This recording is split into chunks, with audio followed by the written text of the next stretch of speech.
Hello hello लगा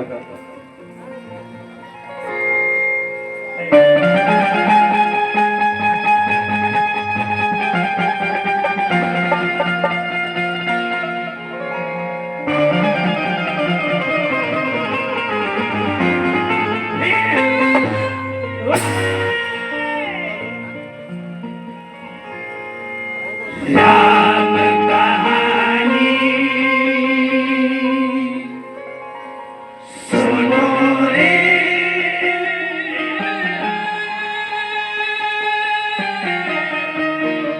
राम कहानी, राम कहानी सुनो रे,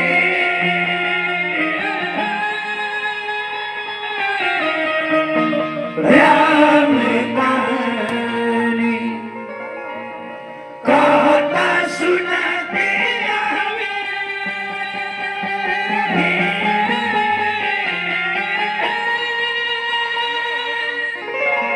कहता सुनाते हमें,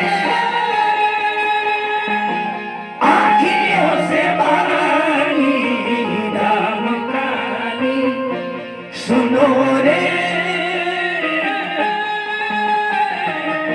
राम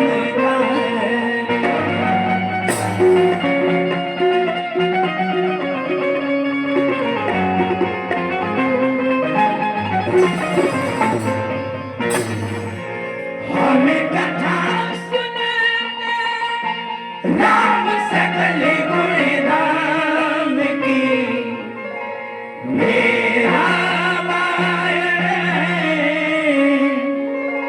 पुण्य कथा श्री राम की, मेरा रामायण है पुण्य कथा श्री राम। जय बोलो अयोध्या धाम की, जय बोलो श्री राम की, श्री हरि हर हर महादेव, जय मां भवानी, जय हो।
जम्मूधी पे भरत खंडे आर्यावर्ते भारत वर्ष को नगरी है, सीता दी अयोध्या धाम की,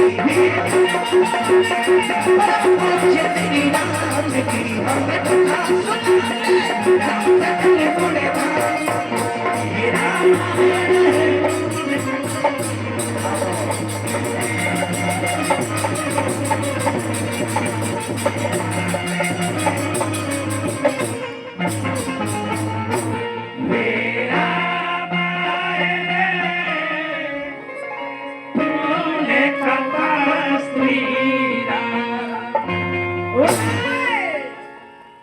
हेलो हेलो तो निमेनवा के और ई बॉक्स में जी हेलो हेलो अशरे यहाँ गौर करी सब है आम श्रोता समाज के हमरा तो हमरा समस्त मंडली के तरफ से बार बार लगातार सादर प्रणाम रही ए पावन पवित्र धरती के हम बार बार प्रणाम करब जो न पावन पवित्र वसुंधरा के गोद में बैठ के आज हमने सन्नदान के रौरा सब ऐसन महान ज्ञानी के चरण के सेवा करे के शुभ अवसर प्राप्त हुए। उपस्थित माता बहन भाई बंधु काका चाचा दादा बाबा नोनो परमादरणीय जयकर्ता महोदय जी के समस्त परिवार एवं दूर दराज से चल के आई हर संगीत प्रेमी के हेबाल मानस मंडली के तरफ से बार बार लगातार सादर प्रणाम रहे। अब विशेष नहीं हो रहा हम यह करब खिरौरा सब शांति बना के बैठी काहे के हमनी कोनो लमहर गवैया बजवैया ना ही जा कोनो बड़का जानकार कलाकार ना ही जा इलोरा सब के आशीर्वाद बा रउए सब के देन बा अब भगवान के नाम से थोड़ा बहुत प्रेम बा एक आध गो भजन कीर्तन गाई ले जा तई इलोरा सब मत समझब कि हमनी अपना गांव में चाहे अपना टोला में कोनो गायक कलाकार के बुलावले बा ना सरकार जे गावता जे बजावता ए राउर भाई हो राउर भतीजा हो रउए परिवार के एगो सदस्य हो। अब आई एक कार्यक्रम के मंगलाचरण में शुभारंभ में नियम हर एक मंडली के की कोनो राग या रागनी से सेवा करे।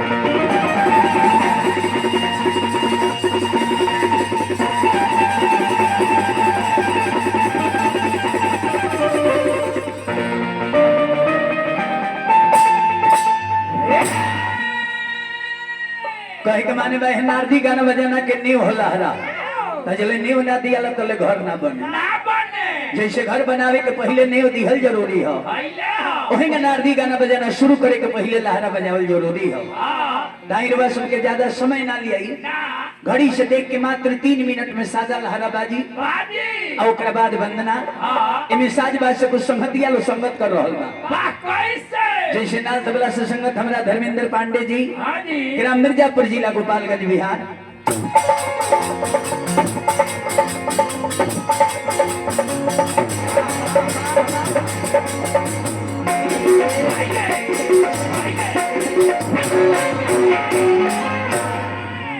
बेंजू से साथे रहल बड़े एगो नन्हिच के विकलांग लड़का बबुआ बबलू जी ग्राम तैया डुमरी जिला सिवान बिहार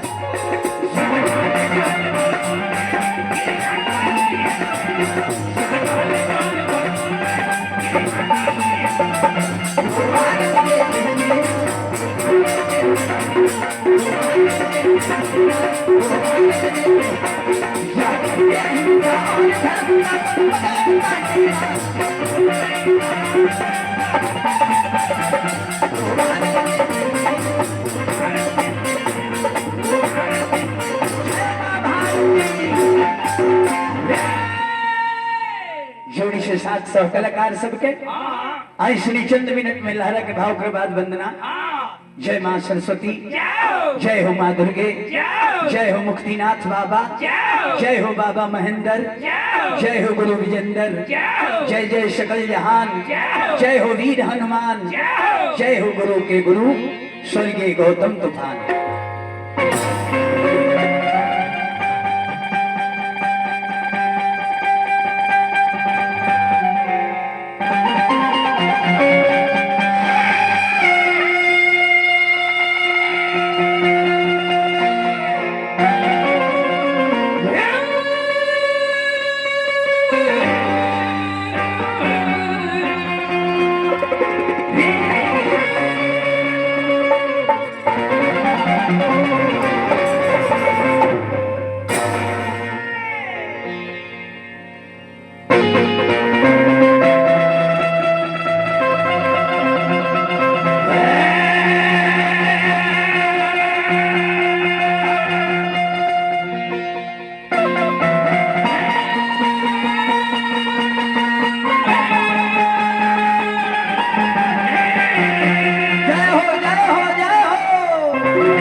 हेलो हेलो तनी मेनवा के बढ़ा के रखे चलिए आई देवता सभे अभी अभी सभे वाद्यवादन से सेवा लेनी आप साजबाज आवाज के माध्यम से सेवा रही वंदना के रूप में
ओम जयंती मंगला काली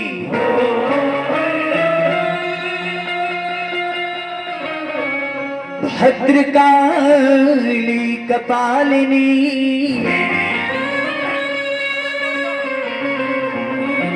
दुर्गे क्षमा शिवा धात्री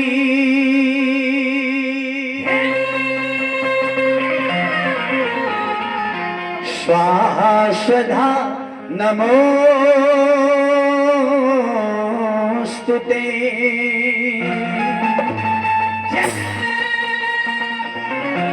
प्रेम से बोल दी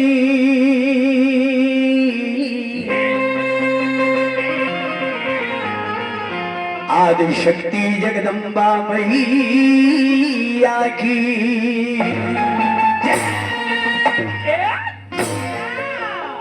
अच्छा देवता सब गौर करी। देखिए जमुना धरती पर हम नहीं रही ले, ये भारत देश के धरती है। हमारा भारत देश के धरती पर अनेकों विशेषता बा। अगर ये देश के धरती के विशेषता के बखान हम करे लगी तो हमारे जीवन उड़ा जाई, लेकिन ये देश के धरती के विशेषता ना उड़ाई। हमारा भारत के धरती पर सबसे लम्हर विशेषता का है पूरा विश्व में हमारे भारत एगो ऐसा देश हो जमुना देश के माई के उपाधि मिलल। हमने के भारत के जयकार मनाई ले तो का कही भारत माता की जय, भारत माता की जय। अच्छा क्यों कहेला अमेरिका माता की जय, रूस माता की जय, जापान माता की जय, चाहे पाकिस्तान माता की जय ना, पूरा विश्व में हमारे भारत एगो ऐसा देश हो जमुना देश के माई के उपाधि मिलल। आखिर काहे कि भारत के भूमि पर माई के स्थान सर्व ऊपरी बा, सबसे ऊंचा बा। नहीं के विश्वास? हमरा हिंदू समाज के धर्म ग्रंथ पढ़ी, हमरा सनातन धर्म में पिता शक्ति से पहले माता शक्ति के पूजा होला। लिखल बा पहले सीता तब राम, सीता राम, पहले राधे तब कृष्ण, राधे कृष्ण, पहले गौरी तब शंकर, गौरी शंकर, पहले लक्ष्मी तब नारायण, लक्ष्मी नारायण। पहले है भौजी तब हौ भैया। इवन लंगड़ा अधिक है बाबू। बताई हम बने मंदिर में ऐसा माइल घर में हम लगल बनी देवी देवता में देखी टेढ़का भिरल बा भैया भौजी। हालांकि हो आरक्षण में बा हमने के स्कूल में पढ़ले बनी चाचा, हमने के पढ़ावल गई बा तमेव माता च पिता तमेव, पहले माई ओकरा बादे बाबूजी। तो चलो जब हमारे भारत के धरती पर माई के स्थान सबसे ऊंचा दिया बा, आज भारत के प्रथम राष्ट्रपति हमने के राजेंद्र बाबू के दरबार में यह पावन पवित्र भूमि पर आज हमने के कीर्तन गावे के मौका मिलल न बबुआ। तो चला आज जीरा देई के देवता हमने के ओ जगदम्बा के दरबार में पहुंचाओ जाओ। चलो आज रामेश्वर बाबू के घर के देवता थावे वाली माई के मंदिर में पहुंचाओ। बढ़ चलो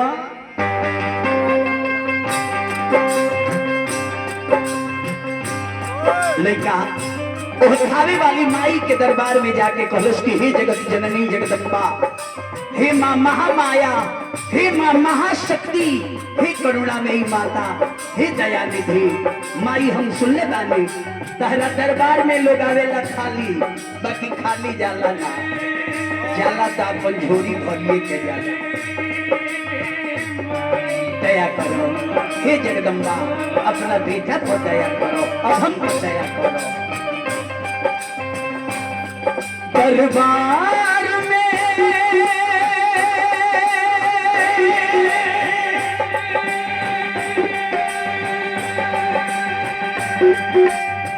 मैया के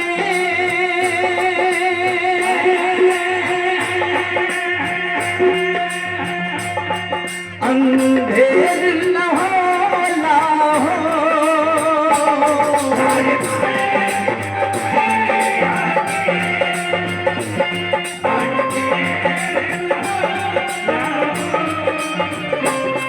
दरबार में मैया के अंधेर न होला हो, सब काम सफल होला, बबुआ देर न होला हो।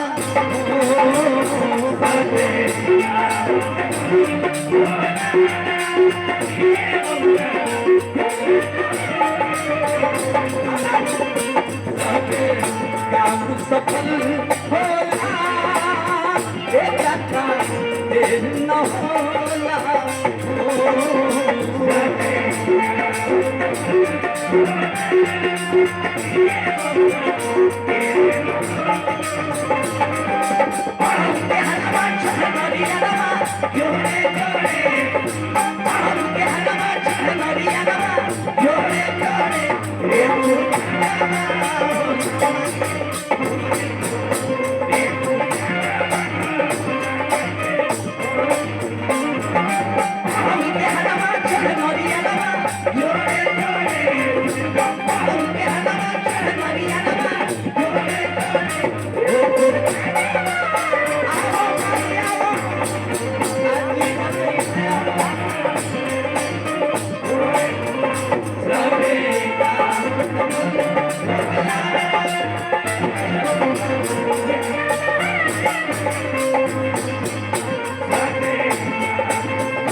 देखिए हम माई के वंदना गा रहे हैं। हाँ ये बाबू आए दुनिया में हाँ माई का है, का है चाचा माई तो माई होली, होली वो काली माई हो खस, हाँ दुर्गा माई हो खस, हाँ। छठी माई हो खस, हाँ। चाहे वो आपन माई हो खस। एगो कवि कह के चल गई है का कि अपने बच्चों को हर सुख देती है माँ। माँ अच्छा देली की देली स्वर्ग से जो नहीं दूर के ले आके अपना लाल के दे देवे लायक रही, हाँ जी तो माई देती। दे दी अपने बच्चों को हर सुख देती है माँ, माँ अपने बच्चों की हर बलैया लेती है माँ। माँ अरे पूजना है तो उस भगवान को क्या, क्या इस माँ को पूजो, क्यों? क्योंकि भगवान को भी जन्म देती है माँ। अब पापा जी तार चप्पा पर गईले तारा लायक लंग हो, हाँ भाई हमार राय जी बती हो हाँ तो उहे के हमरा पापा के चोपले रहनी हम मोटरसाइकिल से, उसे ना नू ढेर लगवा ना कहे लेकिन देखी नो हाँ जी माई थावे वाली के, हाँ माई थावे वाली के हाँ अभिषेक भैया शक्ति स्वरूपा कहल कहल बा काहे, काहे बिना माई के कृपा के हाँ। गावल बजावल तो बड़ी दूर के बात बा, हाँ। केहू बोल नहीं खेल सकत। अनाजी हमनी तो इंसान हई सब। ऐसा ब्रह्मा जी के सृष्टि के रचे के मन करेला, हाँ। तो ब्रह्मा जी भी वही माई से शक्ति लेके सृष्टि के रचना करीले। करीले विष्णु जी के सृष्टि के पालन करे के मन करेला, हाँ। तो भगवान विष्णु भी वही माई से शक्ति लेके सृष्टि के पालन करीले। करीले शिव के जब सृष्टि के संहार करे के मन करेला, हाँ। तो भगवान शिव भी वही माई से शक्ति लेके इस सृष्टि के संहार करीले। शिव में से भी शक्ति हटा दे हाँ। तो शिव भी 100 बन जाए। बन जाले महादेव में से शक्ति निकल जाली, हाँ। तो महादेव भी लाश बन जाले। हाँ। तो हमनी के पूछता, यही से कहता नहीं, अरे हिंदी में शक्ति, इंग्लिश में पावर, हिंदी में शक्ति, इंग्लिश में पावर, हिंदी में में शक्ति, इंग्लिश में पावर। बिना पावर बिना शक्ति के कोनो काम होई।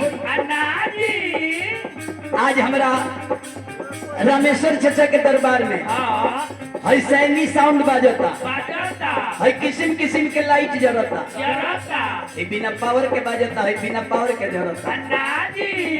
ये लाइट के माइक के पावर कहाँ से मिलता? कहाँ से?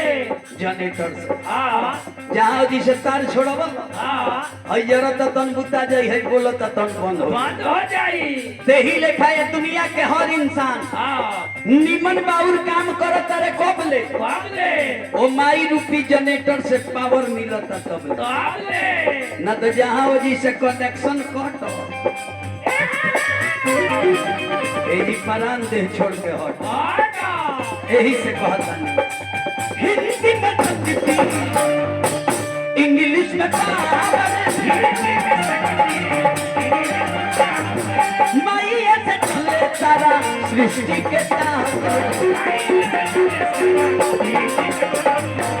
माई ऐसे चले सारा सृष्टि के ताकत।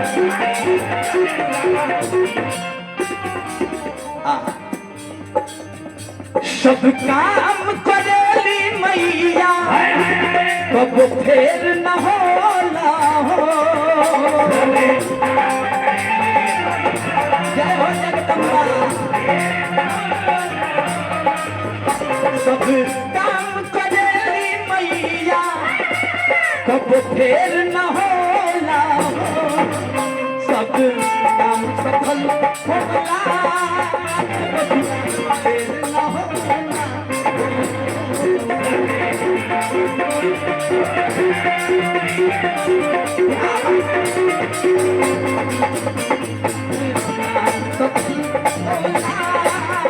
चाचा फेर न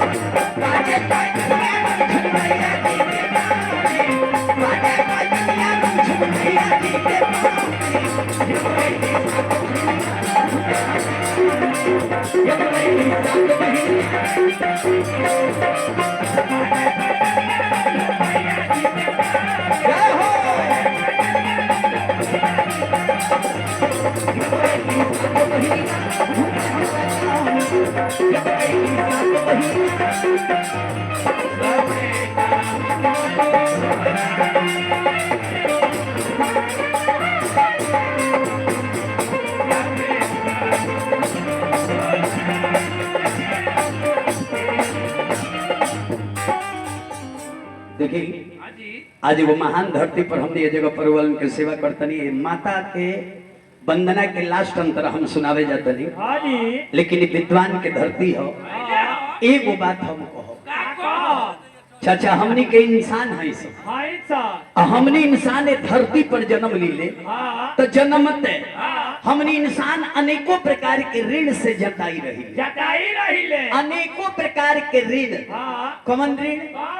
बहन राखी बहन बहन के ऋण, भाई के ऋण, चाचा के ऋण, चाची के ऋण, सब छोड़ी हे धरती माता के ऋण, पानी के ऋण, आगी के ऋण, वायु के ऋण, सूर्य के ऋण, आकाश के ऋण, ये सब ऋण है। का बुझतनी फ्री में मिलत नहीं, दुनिया में कोनो चीज फ्री में ना मिले।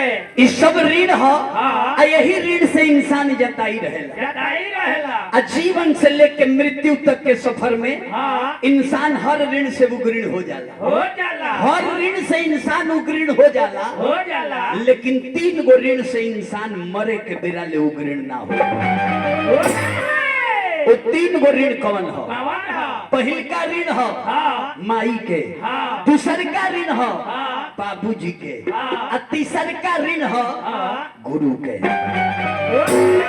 ये 3 गो ऋण से इंसान मरे के बेरा ले ऋण ना हो। ना होला पहिल का ऋण माई चढ़ावी, चढ़ावेली 9 महीना नु हमनी के अपना कोख में रखी। हाँ जी जहाँ जाली तहाँ ही बोझा के ढोवे। बोलेली 9 महीना ले पौधा के हाँ। माई अपना कोख के अंदर अपना खून और पानी से सींचेली। सींचेली 9 महीना बाद जब ये पौधा तैयार होला, होला जब हमनी के जन्म देवे के समय आवेला, हाँ। तो इस संसार के सबसे लम्हर कष्ट माई सहे। सहेली माई हमनी के जन्म देवे के बेरा बार बार बेहोश होली, होली दर्द बर्दाश्त ना होला। हाँ। लेकिन धन हो मैया, धन हो मैया फिर भी माई पीड़ा सह के हमनी के दुनिया देखावे। दिखावेली ये धरती पर भैया जब हमनी जन्म ले ली, हाँ। ते दुनिया के कोनो वस्तु हमनी खाए लायक ना रही। ना रहिले ओ बेरा माई स्तन पान करा के अमृत पिया के हाँ। हमनी के जियावी। जियावेली ई माई के ऋण हो। हाँ। गोड़े गोड़े चले लगी ले सो, हाँ। तो बाबूजी के ऋण शुरू होला। होला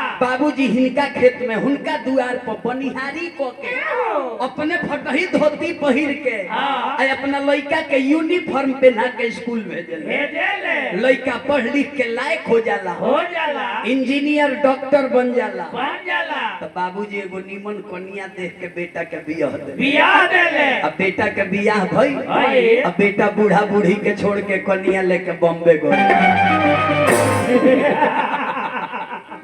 या कुल कुटल पिसल नाश। नास को देलस पुतरवा अच्छा चाचा, हाँ जी इतना तेगो कुकुर के कई गई रही, हाँ। तो कुकुरो बेचारा पाछ ना छोड़ी। ना छोड़ी लेकिन बेटा के बियाह होते बेटा माई बाप के छोड़ के कन्या लेके बॉम्बे। बॉम्बे बॉम्बे में केहू बेटा गोल पूछ दिहल भाई, भाई आप यहाँ हैं? यहाँ है आपके माता पिता कहाँ हैं? कहाँ है लड़का कहता माता पिता तो गांव पे वो तो गांव पे है गांव पे है। हाँ आपकी वाइफ यहाँ है, हाँ। तो गांव पे माता पिता का सेवा कौन करता है? कौन तो देखिए भैया ये करे कि हम कहिले पढ़ल लिखल HD बोका।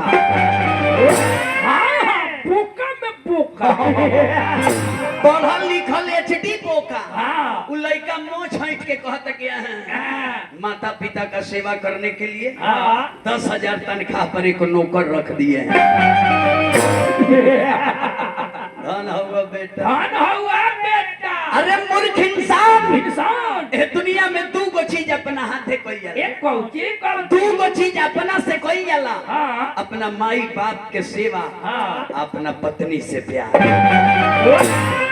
ना तो धन के इतना गर्मी बा, अपना गर्मी बाहो माई बाप के सेवा करे खातिर 10,000 तनख्वाह पर नौकर रखले बा। रखले बा तो काहे के गजन सहर दो 20,000 पर एगो मौगियो पर ना रख दो। का होई 20,000 हम तो फ्रीए में रहते।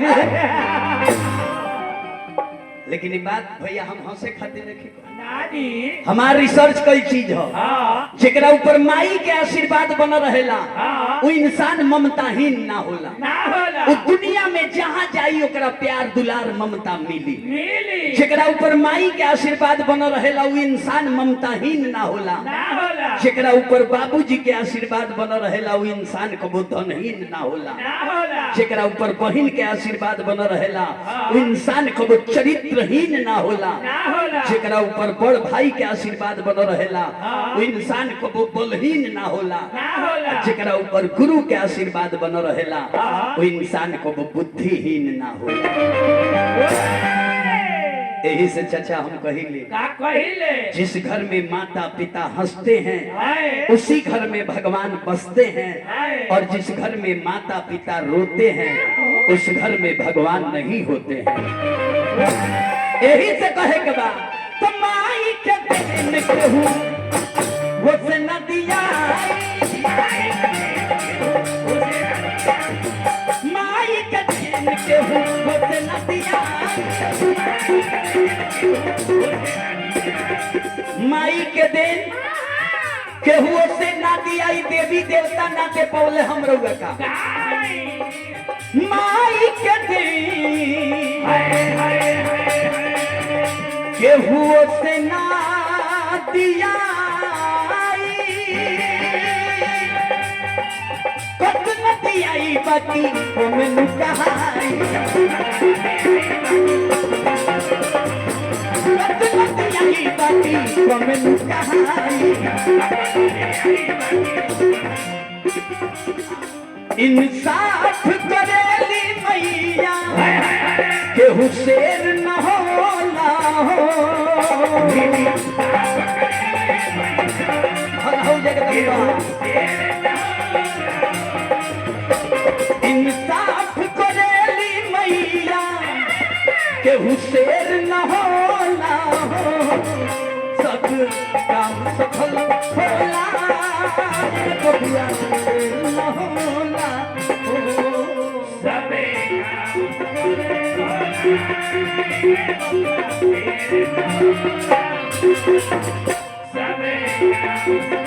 धन हे माई